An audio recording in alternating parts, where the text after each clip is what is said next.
Welcome to online classes at Srimati Bhagwati Devi School, RBS Road, Alwar Rajasthan.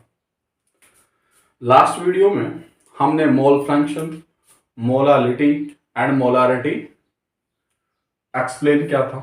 आज जो हम पढ़ रहे हैं टाइप ऑफ कंसंट्रेशन में लास्ट नॉर्मलिटी पढ़ेंगे।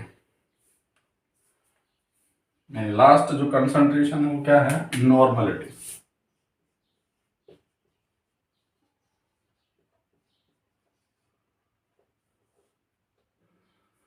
नॉर्मलिटी को रिप्रेजेंट करेंगे हम कैपिटल एन से। क्लियर है? तो नॉर्मलिटी को हम रिप्रेजेंट करेंगे कैपिटल एन से। तो व्हाट इज द नॉर्मलिटी, यानी नॉर्मलिटी क्या होगी? तो नॉर्मलिटी क्या होगी, तो उसकी अपन पहले डेफिनेशन लिखते हैं, फिर अपन नॉर्मलिटी के बारे में पढ़ते हैं कि नॉर्मलिटी क्या है। नॉर्मलिटी को रिप्रेजेंट करते हैं कैपिटल एन से। तो नॉर्मलिटी होती है the number of gram equivalents of the solute. Normality क्या होती है? The number of grams, the number of grams equivalent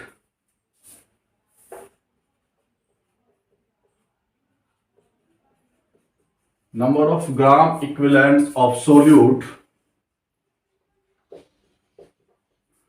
dissolved in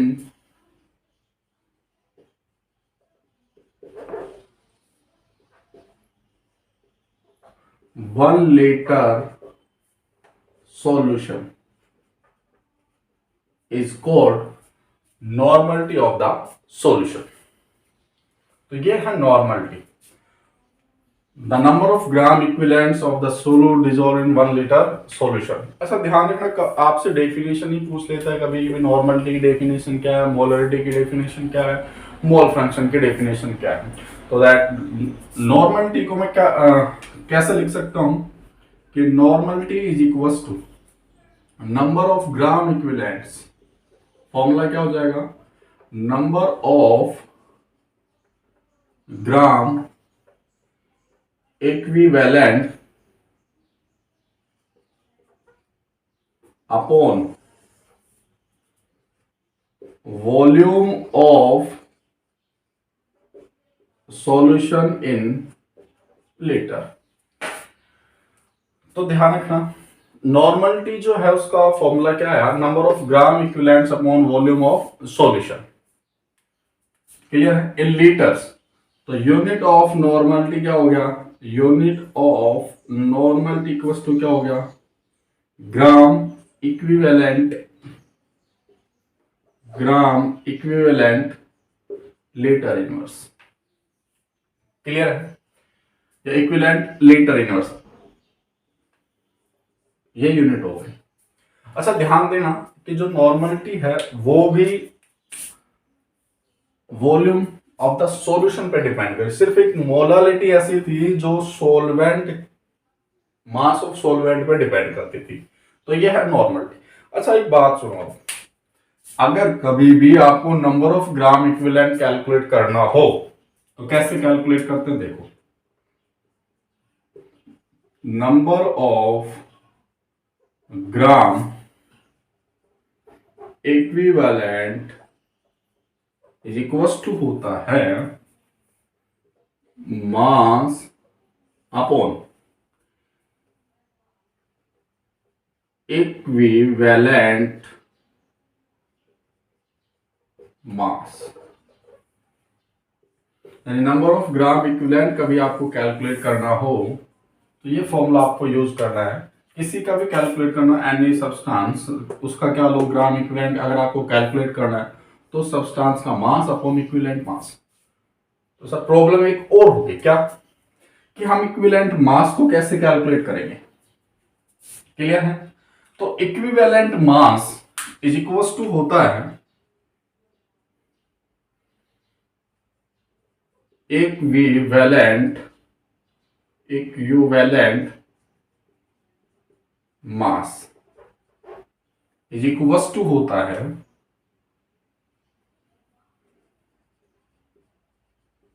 molar mass upon n factors. तो यह है इक्विवेलेंट मास का फॉर्मूला। अगर आपको इक्विवेलेंट मास कैलकुलेट करना हो तो इस फॉर्मूले से हम कैलकुलेट करेंगे।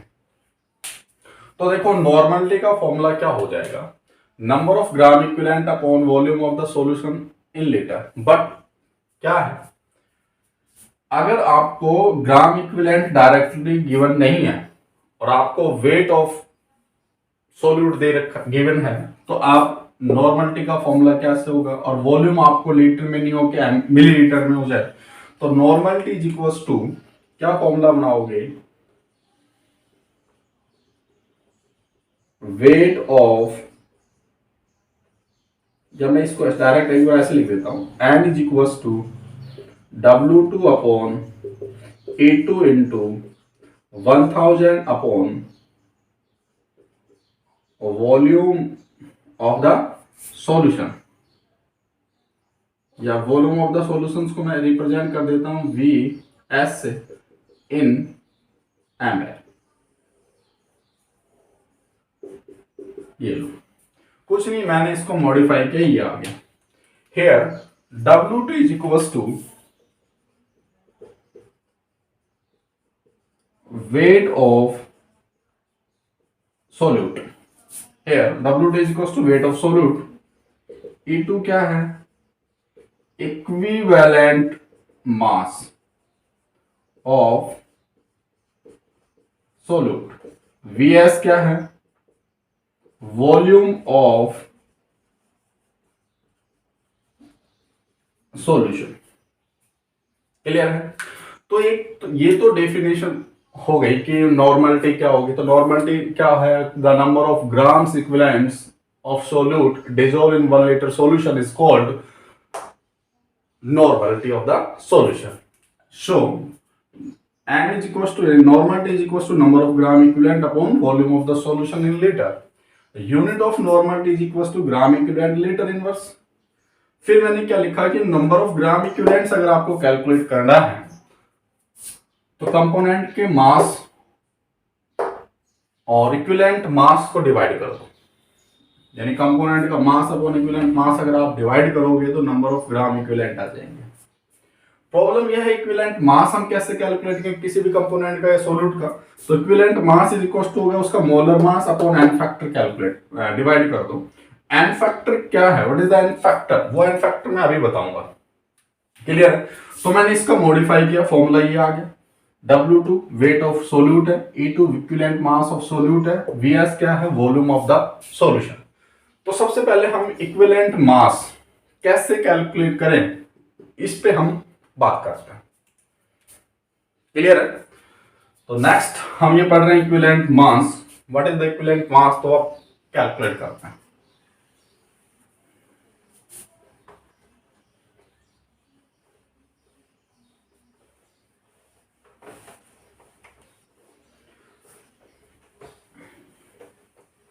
तो देखो इक्विवेलेंट मास हम कैसे कैलकुलेट करें, इक्विवेलेंट मास। अब इक्विवेलेंट मास हम जब कैलकुलेट करेंगे तो हम इक्विवेलेंट मास, हो सकता है सोल्यूट आपका एसिड हो तो फॉर एसिड इक्विवेलेंट मास, हो सकता है सोल्यूट आपका बेस हो तो उसका हम कैसे कैलकुलेट कर सकते हैं, हो सकता है कॉमन साल्ट हो तो उसका हम इक्विवेलेंट मास कैसे कैलकुलेट करेंगे। तो जब भी आप कभी एसिड का इक्विवेलेंट मास कैलकुलेट करो फॉर एसिड, तो मैं यहां लिख रहा हूं इक्विवेलेंट मास कैसे कैलकुलेट करना है एसिड का। तो molar mass of acid, molar mass of acid upon क्या करना है, number of replaced H plus ion, number of replaced H plus ion by the acid in the solution. तो acid का ये हो गया। अब कैसे कैलकुलेट करते हैं? फॉर सपोज करो अगर आपको HCl का इक्विवेलेंट मास कैलकुलेट करना है तो सबसे पहले आप क्या लिखोगे? मोलर मास ऑफ एसिड, यानी HCl का मोलर मास क्या होगा? HCl का मोलर मास हाइड्रोजन का 1, क्लोरीन का क्या होता है 30.5, तो ये हो गया 36.5। क्लियर है? तो HCl का मोलर मास मैंने गिवन कर लिया यहाँ पे। अब आपको क्या करना है? Number of replaced H plus ion या इसकी बेसिसिटी, इसको बोलते हैं number of replaced of H plus ion को बोलते हैं बेसिसिटी, कि वो कितना H plus ion in the solution replace कर सकता है या डोनेट करता है। तो HCl के पास हाइड्रोजन, नंबर ऑफ हाइड्रोजन 1 है, इट मींस ये 1 ही रिप्लेस करेगा। इट मींस इसका क्या होगा 36.5, यानी HCl जो है, यानी वो एसिड जिनमें number of H plus ion 1 हो तो उनका molar mass is equal to होता है किसके? इक्विवेलेंट मास के। और इनकी नॉर्मलिटी एंड मोलारिटी भी क्या आएगी? फिर सेम आएगी। क्लियर? सेकेंड एग्जांपल में ले रहा हूं H2SO4। तो H2SO4 का इक्विवेलेंट मास आपको कैलकुलेट करना है, तो molar mass of acid H2SO4 का जब आप मोलर मास कैलकुलेट करोगे तो क्या करोगे? हाइड्रोजन का 2 है, सल्फर 16, तो 16 2 जा 32 प्लस 8 डबल क्या 16 4 जा 64, यानी 98 आ जाएगा। तो 98 अपॉन क्या करना है आपको? कितने number of H plus ion दे सकता है? 2। इट मींस H2SO4 का इक्विवेलेंट मास जो आएगा वो 49 आएगा। क्लियर है? ऐसे में थर्ड एग्जांपल लेता हूं। सपोज करो आपने थर्ड एग्जांपल में लिया S3PO4। S3PO4, तो यहां पे ये जो मैं यहां पे वैकेंसी ये number of replaced H plus ion है, यही क्या है आपके एन फैक्टर। यही क्या है? N factor. एक्चुअली में एन फैक्टर ही आपके क्या होता है? ग्राम इक्विवेलेंट होता है। क्या होते हैं? Gram equivalent. अब S3PO4 का है तो इसका मास लिखोगे आप, कैलकुलेट करोगे 3 हाइड्रोजन के, एक फास्फोरस का और 4 ऑक्सीजन का, जो भी मास आएगा वो upon replaced H plus ion ये आ जाएगी, तो इसका मोलर मास आएगा। अच्छा 4 में लिख रहा हूं और एक 5 लिख रहा हूं, इसको आप लर्न कर लेना, याद रखना, ये एक्सेप्शनल केस है। S3PO2 यहां आपको दिख तो रहे हैं 3, बट एक्चुअली में जब आप इसकी पी ग्रुप एलिमेंट पढ़ते हैं फॉस्फोरिक एसिड में, फास्फोरस के ऑक्सो एसिड में, तो ये सिर्फ और सिर्फ इसकी बेसिसिटी 2 आती है, यानी 2 H प्लस आयन ये क्या करता है? डोनेट। इट मींस इसका मास अपॉन सिर्फ क्या करोगे? 2। इट मींस S3PO2 के लिए एन फैक्टर की जो वैल्यू आती है वो सिर्फ और सिर्फ 2 आती है। ऐसे S3PO2 के लिए, ये तो किसके लिए था? S3PO2 के लिए, तो S3PO2 के लिए आ गया। S3PO4 नहीं है, 3 है, और S3PO2 के लिए आएगा मास अपॉन 1। क्लियर है? तो ये है आपके पास एसिड के कैसे आपको इक्विवेलेंट मास कैलकुलेट करना। अब हम बेस की बात करते हैं कि बेस का हम कैसे कैलकुलेट, कुछ नहीं, सेम यही आएगा। यहां पे number of replaced H plus ion थे हैं, तो बेस में आपके OH माइनस आयन हो जाएंगे, सेम चलेगा। यानी अगर हम बेस, अब एसिड तो आपके फिनिश हो गए, तो मैं यहां पे एक बार बेस लिख देता हूं। बेस का equivalent mass number of OH minus ion, तो यहां हम इनको चेंज करते हैं।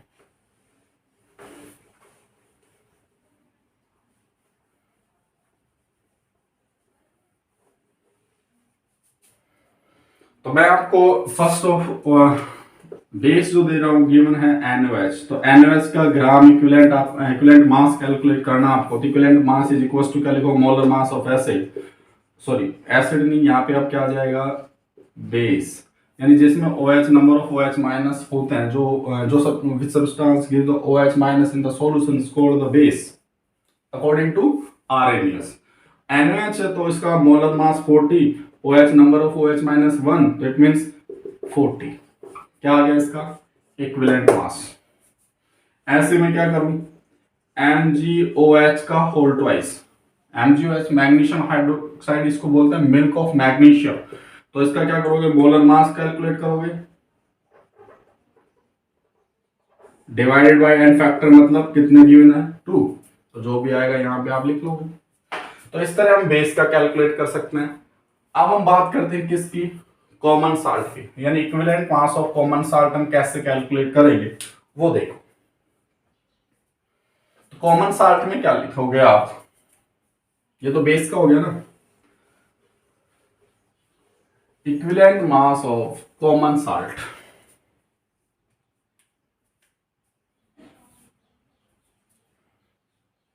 Equivalent mass of common salt. तो क्या लिखोगे, सबसे पहले तो आप मोलर मास ऑफ क्या लिखना है, salt upon total charge of ion,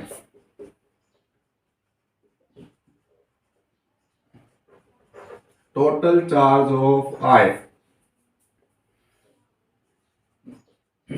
एट आयन और एनायन। फॉर एग्जाम्पल मैंने आपको ये लिखा NaCl, ये कॉमन साल्ट है। अब इस कॉमन साल्ट NaCl का अगर आपको इक्विवेलेंट मास कैलकुलेट करना तो क्या लिखोगे, सबसे पहले तो इसका मोलर मास 23 तो सोडियम का, और 30.5 ये हो गया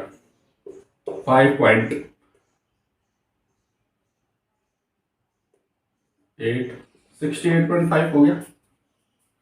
तो 68.5 अपॉन टोटल चार्ज, यानी NaCl किस में डिसोसिएट होगा, तो चाहे तो आप कैटायन पे टोटल चार्ज ले लो या एनायन पे, तो टोटल चार्ज कैटायन का ले लेते हैं, कितना है 1 है, तो इट मीन्स ये होगा 68.5। इट मीन्स जिनका वैलेंसी यानी एन फैक्टर 1 होता है उनका equivalent mass molar mass equal होता है। नेक्स्ट अब बात करते हैं MgCl2 की। तो इसमें क्या करोगे, इसका क्या लिखना, सबसे पहले मोलर मास। अब यहाँ पे एन फैक्टर की बात करते हैं, तो मैग्नीशियम पे +2 चार्ज +2Cl माइनस, तो यहाँ पे कितना चार्ज हो गया टोटल, प्लस का 2, इट मीन्स यहाँ पे 2 डिवाइड कर। क्लियर है। तो ऐसे कॉमन साल्ट का हम इक्विवेलेंट मास कैलकुलेट कर सकते हैं। आई होप आपको ये चीजें समझ में आ रही हैं, क्लियर है। अब हम नेक्स्ट एक तो और पढ़ते हैं इसमें नॉर्मलिटी में। तो देखो नॉर्मलिटी में क्या होता है, मैं थोड़ा एक्स्ट्रा जा रहा हूं फिलहाल। नॉर्मलिटी जब आप कैलकुलेट कर दो तो normality is equal to show करता है concentration of H+ ion. Normality ही क्या होती है, कंसंट्रेशन ऑफ H+ आयन, और we know that pH equal to negative log H+ ion. ये क्वेश्चन हो गया। ये 11th क्लास का जो चैप्टर था आपके पास इक्विलिब्रियम एसिड बेस कंसेप्ट, उसमें आपके पास ये है, क्लियर है। जैसे सपोज करो किसी सॉल्यूशन का नॉर्मलिटी आपको गिवन है n/20 और आपसे पूछे बताइए इसका pH क्या होगा, तो we know that n/20 it means ये किसके इक्वल हो गया, कंसंट्रेशन ऑफ H+ के। तो pH इज इक्वल टू, आप इसको ये भी लिख सकते हो log 1/H+ की कंसंट्रेशन। तो pH is equal to log 1/H+ की कंसंट्रेशन 1/20। n जहां पे भी हो उसको 1 नॉर्मल सॉल्यूशन मानना आपको। 1/20 हो गया, 1/20 इट मींस 20 कहां जाएगा, pH इक्वल टू log 20, और log 20 को आप क्या लिख सकते हो, pH इक्वल टू log 10 × 2, और log m × n को क्या लिखते हैं हम, log m plus log n। तो pH equal to log 10 1 plus log 2 की value 0.310, it means pH equal to 1.301 आ गई। ये क्वेश्चन थोड़े लेवल में आ जाते हैं। तो अगर आपके पास कभी नॉर्मलिटी गिवन हो और आपसे कोई pH पूछे तो pH कैसे कैलकुलेट करोगे, वी नो दैट कि नॉर्मलिटी इज इक्वल टू क्या शो करता है, कंसंट्रेशन ऑफ H+ आयन की इक्वल होती है। तो pH इक्वल टू क्या होता है, नेगेटिव log H+ आयन, और ये हम कैलकुलेट कर सकते हैं। ये फॉर एसिड के लिए है, अगर बेस होगा तो उसके लिए अलग होता है।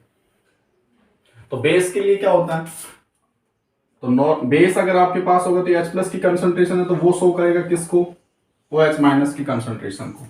और यहाँ pH की जगह वहां क्या आएगा, pH equals to negative log OH minus की कंसंट्रेशन।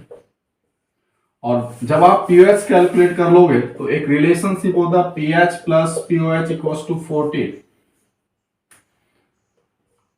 तो उसकी pH कैलकुलेट आ जाएगी। बेस की pH क्या होगी, pH आपके पास जो वैल्यू यहां से आएगी वो 14 में से माइनस कर देना, जो बचेगा वो आपका क्या बच जाएगा, pH। तो ये है नॉर्मलिटी। अब इसके क्वेश्चन करते हैं, नॉर्मलिटी का क्वेश्चन। अच्छा, कुछ सॉल्यूशन भी होते हैं जिस सॉल्यूशन को नेम से बोले जाते हैं कि सॉल्यूशन क्या है। मैं आज जैसा आपको लिखूं एन, किसी भी कोई भी एन सॉल्यूशन है तो उसको बोलते हैं नॉर्मल सॉल्यूशन। क्या बोलते हैं, नॉर्मल सॉल्यूशन। अगर किसी की नॉर्मलिटी n/2 है तो इसको बोलोगे सेमी नॉर्मल सॉल्यूशन। n/10 को क्या बोलते हैं, डेसी नॉर्मल। क्लियर है, n/5 को पेंटा। तो ये आपको पीडीएफ में मिल जाएगा कि इस सॉल्यूशन को क्या बोलते हैं। तो नॉर्मल मैं भाई को आपको एक क्वेश्चन देता हूं, आप उसका आंसर लिखोगे। क्या, मैंने क्वेश्चन लिखा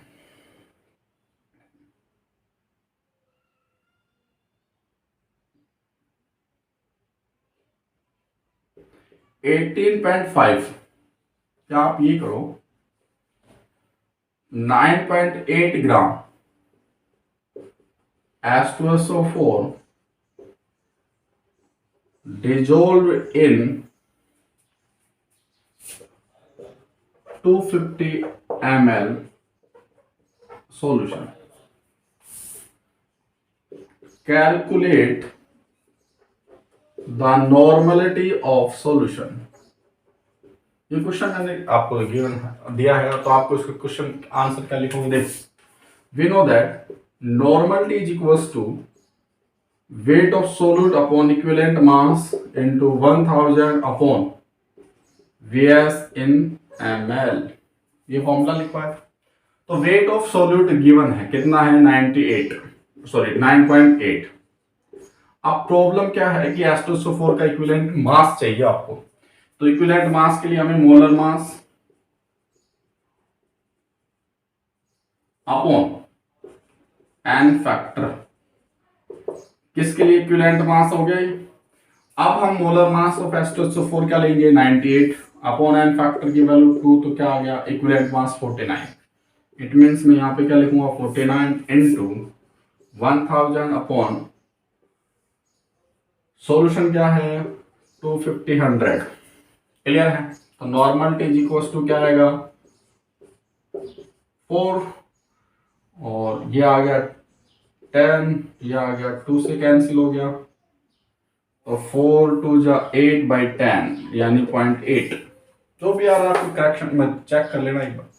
तो ये है इक्विवेलेंट मास और नॉर्मलिटी हम कैसे कैलकुलेट करेंगे। क्लियर है, तो अब आपकी ये परसेंटेज फिनिश हो गई। अच्छा, एक मैं रिलेशनशिप और बताता हूं आपको।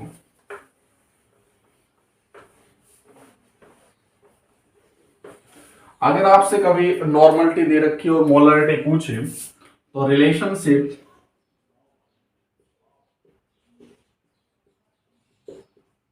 Relationship between molarity and normality क्या होता है, normality is equals to molarity into n factor या स्मॉल एन बैलेंस से आपको ये कैलकुलेट कर। जैसे मैं आपसे क्या क्वेश्चन दे रहा हूं n/20 H2SO4 सॉल्यूशन है, इसकी आपको मोलरिटी कैलकुलेट करनी है।